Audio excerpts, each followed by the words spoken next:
Hi everyone, I marked questions 5 till 8 at the end.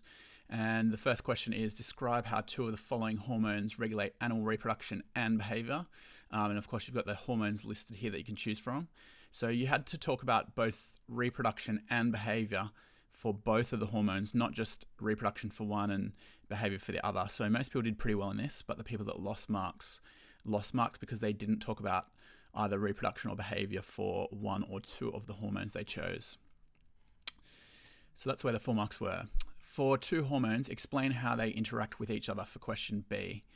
So basically what you needed to do here is for the first mark out of the 3, you needed to list 2 correct hormones that do actually interact with each other. A couple of people did choose hormones that don't actually interact with each other, or they're not really any distinct relationship. You need to choose 2 that are clearly related and they clearly link to each other. And the other 2 marks out of the 3 were for showing the cause and effect of the interaction, because it's an explain. So you need to outline how they interacted and talk about the result. And obviously a lot of people chose things like estrogen and luteinizing hormone. Question 6 was one part, and it said outline one behavioral characteristic of an animal. Explain how you can use this knowledge to improve handling of the animal. This is worth 4 marks. So flight zone is a good example. And so you've got the first mark here for actually naming the behavioral characteristic, and then the next mark was for basically outlining what the characteristic is, and then the other 2 marks are for explaining, so cause and effect of how it improves handling. So you need to talk in there, how does knowing the flight zone change how farmers are actually going to interact with the animal? And really the last mark, people didn't get the 4th mark unless they talked about what that resulted in. And really it's hard to use anything other than minimizing stress. So the goal here is always to try and minimize the stress of the animal so that the animal is handled better. So that is the 4 marks for that question. Question 7, outline one ethical issue related to an animal production system. So basically you got a mark for naming the ethical issue, and then you got the other 2 marks out of the 3 for outlining the issue and then relating it to pain, basically, because normally ethical issues are related to pain in the animal. The way that people went wrong here is a number of people put down things that weren't generally regarded as ethical issues. So people put down things like vaccination, and people put down things like crutching. And, even though those things may cause a small amount of pain, that doesn't mean that they're an ethical issue. Like, I don't think anyone has a real problem with, or certainly the majority of people, there's no large amount of people that really care about vaccination or think it's unethical. I think everyone on the whole thinks it's necessary. And no one really thinks that crutching is an ethical issue. There might be a couple of people, but the majority of people, the absolute majority of people, would think crutching is fine and it actually needs to be done for the welfare of the animal. So I did not accept those as welfare issues or ethical issues. The one that we did, and the ones that are in the dot point are really the ones you need to pick.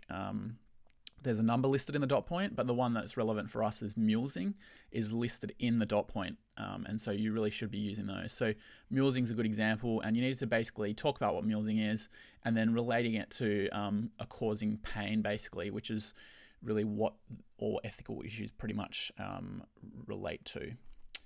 For the next question, the 6 marker on discussing the use of artificial insemination in relation to animal welfare and genetic gain. Now, this was done by a lot of people, practiced beforehand. It's from last year's HSC. You basically got 2 marks here for outlining artificial insemination and what it is. Then you got 2 marks for relating the positives and negatives of artificial insemination to welfare, and 2 marks for relating the positives and negatives to genetic gain. And so examples of the positives and negatives of welfare are, for example, if the animal doesn't have to mount, there's no bull mounting it, then it's going to improve its welfare on the plus side. But on the negative side of welfare, you can have the chance of venereal diseases being passed on if monitoring doesn't occur.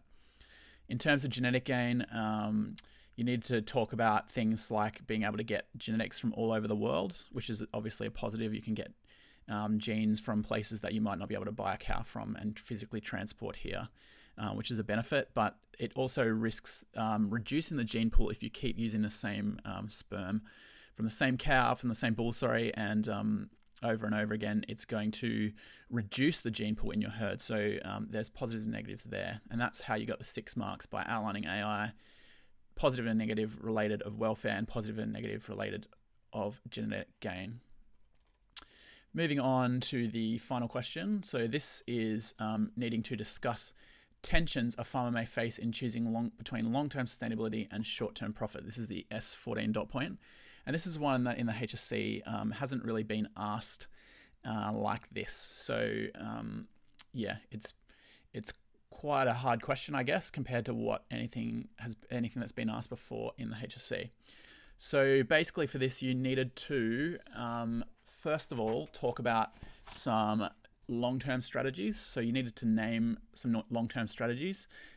Examples could have been fencing a creek area off, using rotational grazing, and you needed to kind of discuss these long-term strategies. And I kind of have marked here on people's responses where they are. So if I looked for the long-term 1 and long-term 2. So there's reasons that here's the first long-term strategy, here's the second long-term strategy. And then with short-term as well, you needed to list some short-term strategies, and you had to list 2. So you couldn't just list 1. So people lost marks if they listed just 1 short-term or 1 long-term.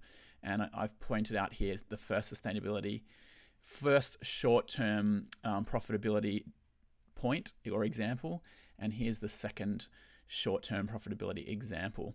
And then so that's worth 2 marks for short-term, 2 marks for long-term. And then we move into the tension, which is the final 2 marks of the 6 marks. And you really need to discuss why it's hard for farmers to choose between the two. They usually don't do just one or just the other, but they'll pick bits and pieces and they'll change at different times between one to the other. And in your tension here, you really need to explain why it's hard for the farmer not to just do long-term all the time, or why they can't do short-term all the time. You really need to say why it's a tension here for the final 2 marks. And that is the section I marked.